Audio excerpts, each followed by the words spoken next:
श्रीसूर्यस्तुतिः। नमः सूर्यस्वरूपाय प्रकाशात्मस्वरूपिणे भास्कराय नमस्तुभ्यं तथा दिनकृते नमः। सर्वरिहेतवे चैव संध्याज्योत्स्नाकृते नमः। सर्वमेतद्भगवन् जगदुद्भ्रमता त्वया भ्रमत्या विद्धमखिलं ब्रह्माण्डं सचराचरं त्वदंशुभिरिदं स्पृष्टं सर्वं सञ्जायते शुचि क्रियते त्वत्करः स्पर्शा जलादीनां पवित्रता होमदानादिको धर्मो नोपकाराय जायते ज्ञानैकधामभूताय निर्धूततमसे नमः। शुद्धज्योतिस्वरूपाय विशुद्धायामलात्मने वरिष्ठाय वरेण्याय परस्मै परमात्मने नमोऽखिलजगद्व्यापी स्वरूपायात्ममूर्तये तावद्यावन्नसंयोगी जगदेतत्त्वदंशुभिः ऋचस्ते सकला ह्येता यजुष्येतानि चान्यतः सकलानि च समानि निपतन्ति त्वदङ्गतः ऋङ्गयस्त्वं जगन्नाथ त्वमेव च यजुर्मयः यतः साममयश्चैव ततो नाथ त्रयीमयः त्वमेव ब्रह्मणो रूपं परञ्चापरमेव च मूर्तिमूर्तिस्तथा सूक्ष्मः स्थूलरूपस्तथा स्थितः निमेषकाष्ठादिमयः कालरूपः क्षयात्मकः प्रसीद स्वेच्छया रूपं स्वतेजः शमनं कुरु इदं स्तोत्रवरं रम्यं स्तोत्रव्यं श्रद्धया नरैः शिष्यो भूत्वा समाधिस्थो दत्त्वा देयं गुरोरपि न शून्यभूतः श्रोतव्यमेतत्तु सफलं भवेत् सर्वकारणभूताय निष्ठायै ज्ञानचेतसां नमः सूर्यस्वरूपाय प्रकाशात्मस्वरूपिणे भास्कराय नमस्तुभ्यं तथा दिनकृते नमः। सर्वरिहेतवे चैव संध्याज्योत्स्नाकृते नमः। सर्वमेतद्भगवन् जगदुद्भ्रमता त्वया भ्रमत्या विद्धमखिलं ब्रह्माण्डं सचराचरं त्वदंशुभिरिदं स्पृष्टं सर्वं सञ्जायते शुचि क्रियते त्वत्करः स्पर्शा जलादीनां पवित्रता होमदानादिको धर्मो नोपकाराय जायते ज्ञानैकधामभूताय निर्धूततमसे नमः। शुद्धज्योतिस्वरूपाय विशुद्धायामलात्मने वरिष्ठाय वरेण्याय परस्मै परमात्मने नमोऽखिलजगद्व्यापी स्वरूपायात्ममूर्तये तावद्यावन्नसंयोगी जगदेतत्त्वदंशुभिः ऋचस्ते सकला ह्येता यजुष्येतानि चान्यतः सकलानि च समानि निपतन्ति त्वदङ्गतः ऋङ्गयस्त्वं जगन्नाथ त्वमेव च यजुर्मयः यतः साममयश्चैव ततो नाथ त्रयीमयः त्वमेव ब्रह्मणो रूपं परञ्चापरमेव च मूर्तिमूर्तिस्तथा सूक्ष्मः स्थूलरूपस्तथा स्थितः निमेषकाष्ठादिमयः कालरूपः क्षयात्मकः प्रसीद स्वेच्छया रूपं स्वतेजः शमनं कुरु इदं स्तोत्रवरं रम्यं स्तोत्रव्यं श्रद्धया नरैः शिष्यो भूत्वा समाधिस्थो दत्त्वा देयं गुरोरपि न शून्यभूतः श्रोतव्यमेतत्तु सफलं भवेत् सर्वकारणभूताय निष्ठायै ज्ञानचेतसाम् नमः सूर्यस्वरूपाय प्रकाशात्मस्वरूपिणे भास्कराय नमस्तुभ्यं तथा दिनकृते नमः सर्वरिहेतवे चैव सन्ध्याज्योत्स्नाकृते नमः सर्वमेतद्भगवन् जगदुद्भ्रमता त्वया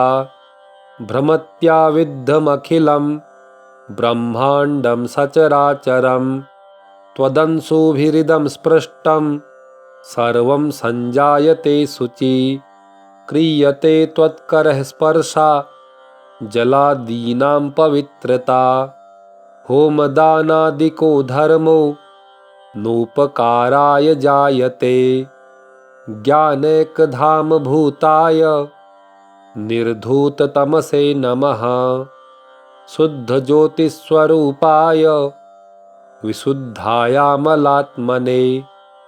वरिष्ठाय वरेण्याय परस्मै परमात्मने नमोऽखिलजगद्व्यापी स्वरूपायात्ममूर्तये तावद्यावन्न संयोगी जगदेतत्त्वदंशुभिः ऋचस्ते सकला ह्येता यजुष्येतानि चान्यतः सकलानि च समानि निपतन्ति त्वदङ्गतः ऋङ्गयस्त्वं जगन्नाथ त्वमेव च यजुर्मयः यतः साममयश्चैव ततो नाथ त्रयीमयः त्वमेव ब्रह्मणो रूपं परञ्चापरमेव च मूर्तिमूर्तिस्तथा सूक्ष्मः स्थूलरूपस्तथा स्थितः निमेषकाष्ठादिमयः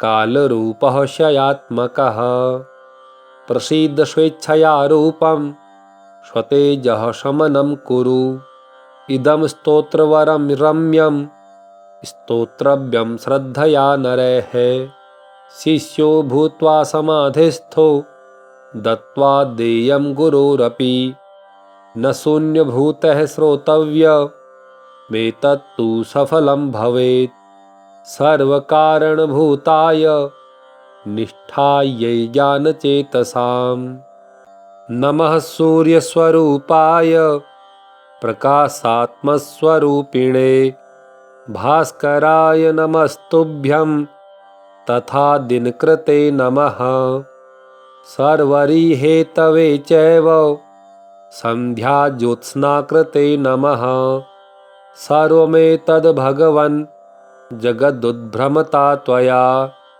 भ्रमत्या विद्धमखिलं ब्रह्माण्डं सचराचरं त्वदंशुभिरिदं स्पृष्टं सर्वं सञ्जायते शुचि क्रियते त्वत्करः स्पर्शा जलादीनां पवित्रता होमदानादिको धर्मो नोपकाराय जायते ज्ञानैकधामभूताय निर्धूततमसे नमः शुद्धज्योतिस्वरूपाय विशुद्धायामलात्मने वरिष्ठाय वरेण्याय परस्मै परमात्मने नमोऽखिलजगद्व्यापी स्वरूपायात्ममूर्तये तावद्यावन्न संयोगी जगदेतत्त्वदंशुभिः ऋचस्ते सकला ह्येता यजुष्येतानि चान्यतः सकलानि च समानि निपतन्ति त्वदङ्गतः ऋङ्गयस्त्वं जगन्नाथ त्वमेव च यजुर्मयः यतः साममयश्चैव ततो नाथ त्रयीमयः त्वमेव ब्रह्मणो रूपं परञ्चापरमेव च मूर्तिस्तथा सूक्ष्मः स्थूलरूपस्तथा स्थितः निमेषकाष्ठादिमयः कालरूपः शयात्मकः प्रसीद स्वेच्छया रूपं स्वतेजः शमनं कुरु इदं स्तोत्रवरं रम्यं स्तोत्रव्यं श्रद्धया नरैः शिष्यो भूत्वा समाधिस्थो दत्त्वा देयं गुरोरपि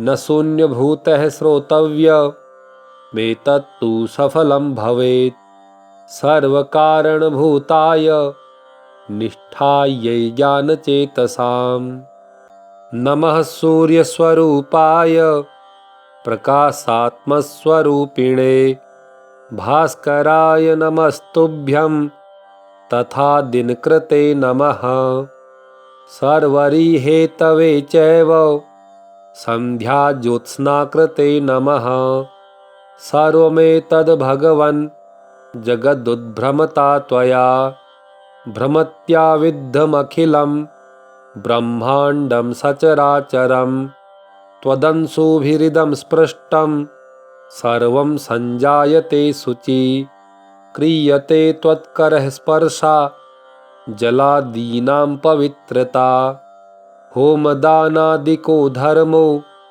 नोपकाराय जायते ज्ञानैकधामभूताय निर्धूततमसे नमः शुद्धज्योतिस्वरूपाय विशुद्धायामलात्मने वरिष्ठाय वरेण्याय परस्मै परमात्मने नमोऽखिलजगद्व्यापी स्वरूपायात्ममूर्तये तावद्यावन्न संयोगी जगदेतत्त्वदंशुभिः ऋचस्ते सकला ह्येता यजुष्येतानि चान्यतः सकलानि च समानि निपतन्ति त्वदङ्गतः ऋङ्गयस्त्वं जगन्नाथ त्वमेव च यजुर्मयः यतः साममयश्चैव ततो नाथ त्रयीमयः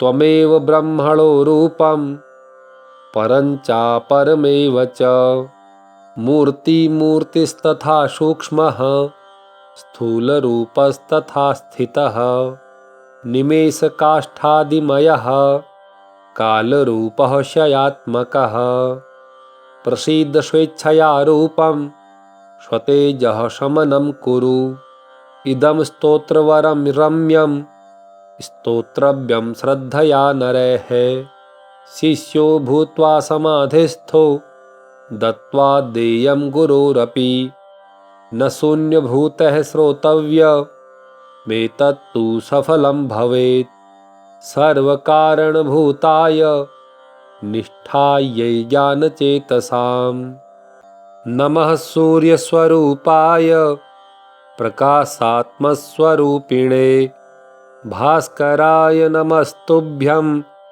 तथा दिनकृते नमः सर्वरिहेतवे चैव सन्ध्याज्योत्स्नाकृते नमः सर्वमेतद्भगवन् जगदुद्भ्रमता त्वया भ्रमत्या विद्धमखिलं ब्रह्माण्डं सचराचरं त्वदंशुभिरिदं स्पृष्टं सर्वं सञ्जायते शुचि क्रियते त्वत्करः स्पर्शा जलादीनां पवित्रता होमदानादिको धर्मो नोपकाराय जायते ज्ञानैकधामभूताय निर्धूततमसे नमः शुद्धज्योतिस्वरूपाय विशुद्धायामलात्मने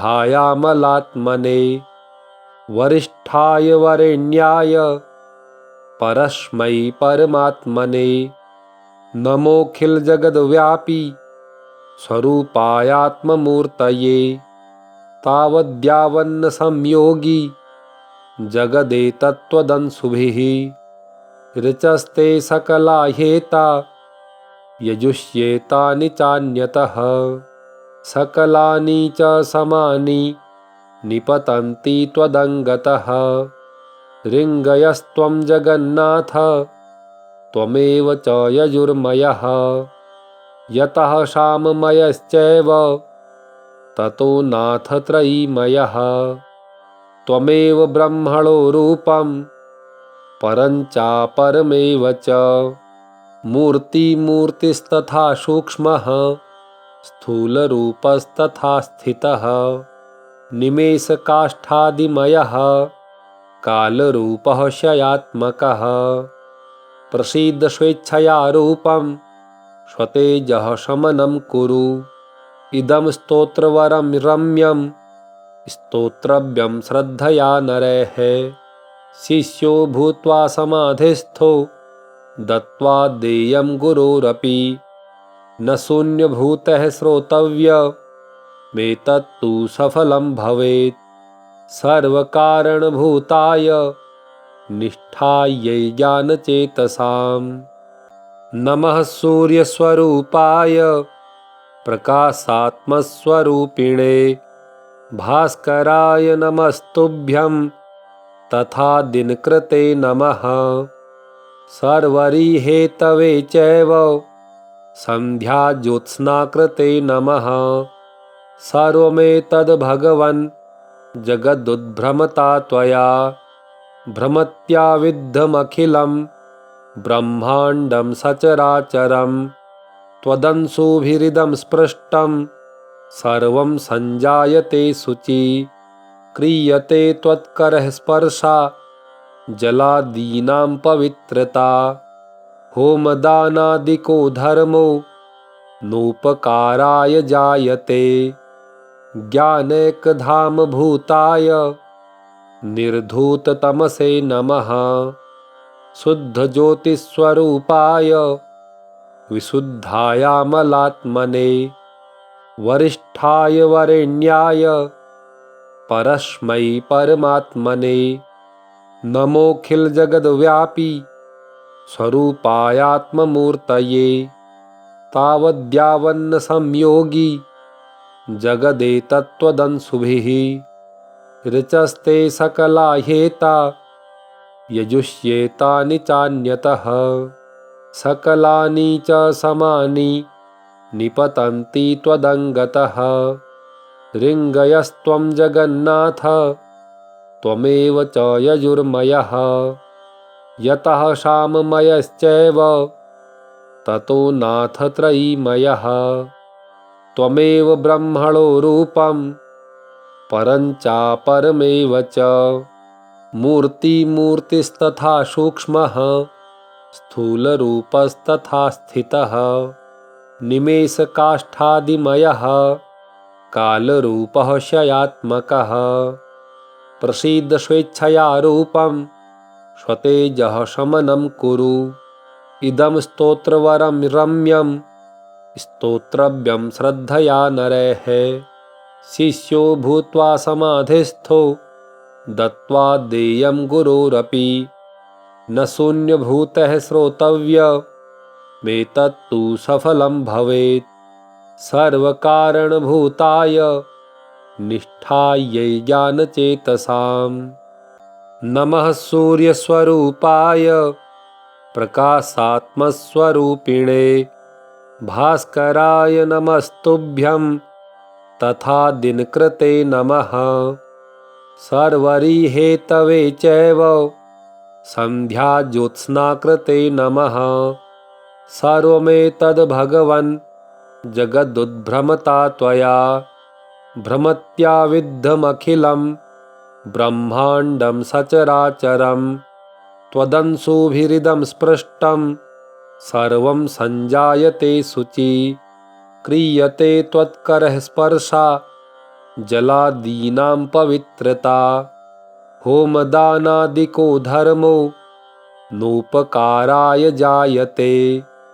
ज्ञानैकधामभूताय निर्धूततमसे नमः। शुद्धज्योतिस्वरूपाय विशुद्धायामलात्मने। वरिष्ठाय वरेण्याय परस्मै परमात्मने। नमोऽखिलजगद्व्यापी स्वरूपायात्ममूर्तये तावद्यावन्न संयोगी जगदेतत्त्वदंशुभिः ऋचस्ते सकला ह्येता यजुष्येतानि चान्यतः सकलानि च समानि निपतन्ति त्वदङ्गतः ऋङ्गयस्त्वं जगन्नाथ त्वमेव च यजुर्मयः यतः साममयश्चैव ततो नाथ त्रयीमयः त्वमेव ब्रह्मणो रूपं परञ्चापरमेव च मूर्तिमूर्तिस्तथा सूक्ष्मः स्थूलरूपस्तथा स्थितः निमेषकाष्ठादिमयः कालरूपः क्षयात्मकः प्रसीद स्वेच्छया रूपं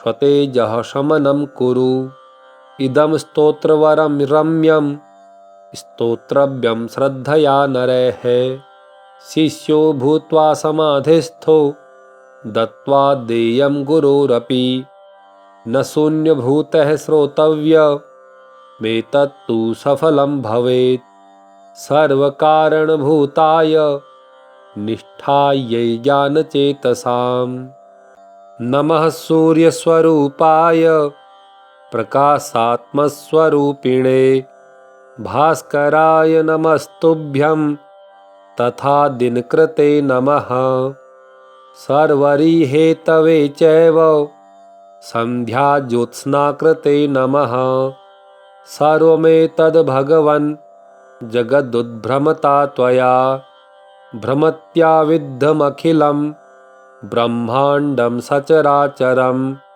त्वदंशुभिरिदं स्पृष्टं सर्वं सञ्जायते शुचि क्रियते त्वत्करः स्पर्शा जलादीनां पवित्रता होमदानादिको धर्मो नोपकाराय जायते ज्ञानैकधामभूताय निर्धूततमसे नमः शुद्धज्योतिस्वरूपाय विशुद्धायामलात्मने वरिष्ठाय वरेण्याय परस्मै परमात्मने नमोऽखिलजगद्व्यापी स्वरूपायात्ममूर्तये तावद्यावन्न संयोगी जगदेतत्त्वदंशुभिः ऋचस्ते सकला ह्येता यजुष्येतानि चान्यतः सकलानि च समानि निपतन्ति त्वदङ्गतः ऋङ्गयस्त्वं जगन्नाथ त्वमेव च यजुर्मयः यतः साममयश्चैव ततो नाथ त्रयीमयः त्वमेव ब्रह्मणो रूपं परञ्चापरमेव च मूर्तिमूर्तिस्तथा सूक्ष्मः स्थूलरूपस्तथा स्थितः निमेषकाष्ठादिमयः कालरूपः क्षयात्मकः प्रसीद स्वेच्छया रूपं स्वतेजः शमनं कुरु इदं स्तोत्रवरं रम्यं स्तोत्रव्यं श्रद्धया नरैः शिष्यो भूत्वा समाधिस्थो दत्त्वा देयं गुरोरपि न शून्यभूतः श्रोतव्यमेतत्तु सफलं भवेत् सर्वकारणभूताय निष्ठायै ज्ञानचेतसाम् नमः सूर्यस्वरूपाय प्रकाशात्मस्वरूपिणे भास्कराय नमस्तुभ्यं तथा दिनकृते नमः सर्वरिहेतवे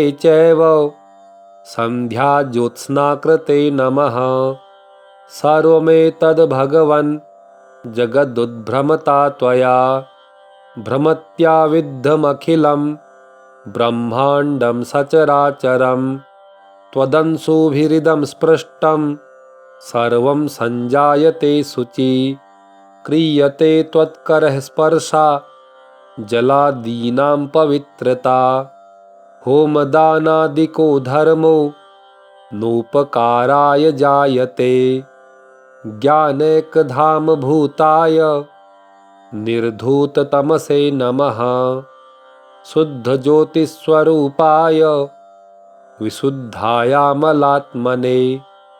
वरिष्ठाय वरेण्याय परस्मै परमात्मने नमोऽखिलजगद्व्यापी स्वरूपायात्ममूर्तये तावद्यावन्न संयोगी जगदेतत्त्वदंशुभिः ऋचस्ते सकला ह्येता यजुष्येतानि चान्यतः सकलानि च समानि निपतन्ति त्वदङ्गतः ऋङ्गयस्त्वं जगन्नाथ त्वमेव च यजुर्मयः यतः साममयश्चैव ततो नाथ त्रयीमयः त्वमेव ब्रह्मणो रूपं परं चापरमेव च मूर्तिमूर्तिस्तथा सूक्ष्मः स्थूलरूपस्तथा स्थितः निमेषकाष्ठादिमयः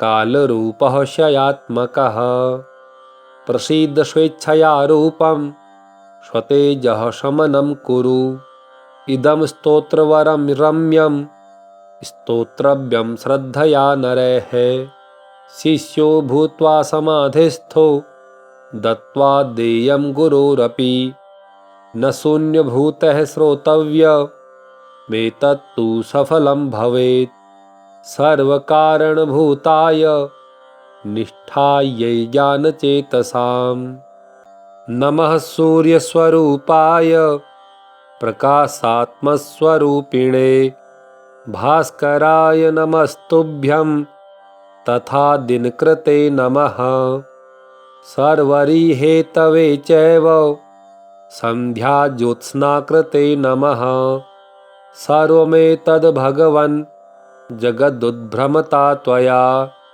भ्रमत्या विद्धमखिलं ब्रह्माण्डं सचराचरं त्वदंशुभिरिदं स्पृष्टं सर्वं सञ्जायते शुचि क्रियते त्वत्करः स्पर्शा जलादीनां पवित्रता होमदानादिको धर्मो नोपकाराय जायते ज्ञानैकधाम भूताय निर्धूततमसे नमः शुद्धज्योतिस्वरूपाय विशुद्धायामलात्मने वरिष्ठाय वरेण्याय परस्मै परमात्मने नमोऽखिलजगद्व्यापी स्वरूपायात्ममूर्तये तावद्यावन्न संयोगी जगदेतत्त्वदंशुभिः ऋचस्ते सकला ह्येता यजुष्येतानि चान्यतः सकलानि च समानि निपतन्ति त्वदङ्गतः ऋङ्गयस्त्वं जगन्नाथ त्वमेव च यजुर्मयः यतः साममयश्चैव ततो नाथ त्रयीमयः त्वमेव ब्रह्मणो रूपं परं चापरमेव च मूर्तिमूर्तिस्तथा सूक्ष्मः स्थूलरूपस्तथा स्थितः निमेषकाष्ठादिमयः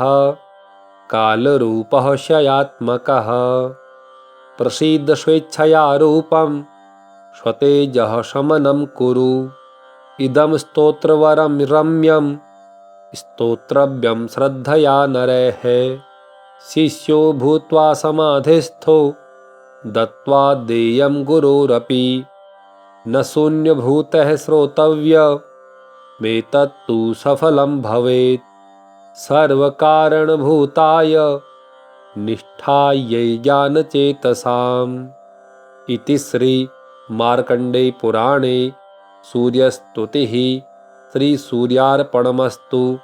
ओम श्री सूर्यदेवाय नमः।